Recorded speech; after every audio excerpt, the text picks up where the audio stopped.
اعوذ باللہ من الشیطان الرجیم بسم اللہ الرحمن الرحیم۔ مولا کائنات حضرت امیر المومنین علی بن ابی طالب علیہ السلام کے مجموعہ کلام نہج البلاغہ کے تیسرے باب کا 468 نمبر فرمان۔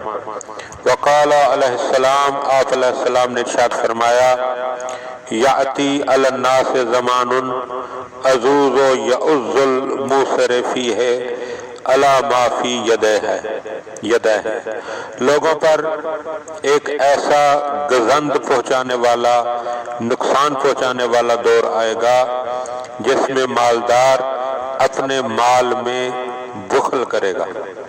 وَلَمْ يُؤْمَرْ بِذَلِكَ قال اللہ سبحانہ، حالانکہ اسے یہ حکم نہیں ہوگا کہ چنانچہ اللہ سبحانہ و تعالی نے فرمایا، وَلَا تَنْسَوُا الْفَضْلَ بَيْنَكُمْ، یعنی آپس میں حسن سلوک کو فراموش نہ کرو۔ تنہد فیہ الاشرار وتستذل الاخیار، یہ ایسا زمانہ ہوگا کہ شریر لوگ اٹھ کھڑے ہوں گے اور نیکوکار ذلیل و خوار سمجھے جائیں گے۔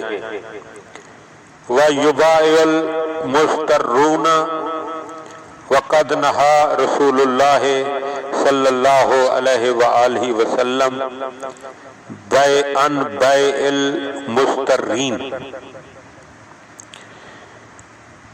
اور مجبور اور بے بس لوگوں سے خرید و فروخت کی جائے گی، حالانکہ رسول اللہ صلی اللہ علیہ وآلہ وسلم نے مجبور و مضطر لوگوں سے اونے پونے خریدنے کو منع کیا ہے۔ مجبور و مضطر لوگوں سے معاملہ عموماً اس طرح ہوتا ہے کہ ان کی احتیاج و ضرورت سے ناجائز فائدہ اٹھا کر ان سے سستے داموں چیزیں خرید لی جاتی ہیں اور مہنگے داموں ان کے ہاتھ فروخت کی جاتی ہیں۔ اس پریشان حالی میں ان کی مجبوری و بے بسی سے فائدہ اٹھانے کی کوئی مذہب و مسلک اجازت نہیں دیتا، اور نہ آئین اخلاق میں اس کی کوئی گنجائش ہے کہ دوسرے کی اضطراری کیفیت سے نفع اندوزی کی راہیں نکالی جائیں۔ خدا بند عالم ہم سب کو ایسے معاملات میں پڑنے سے محفوظ رکھے۔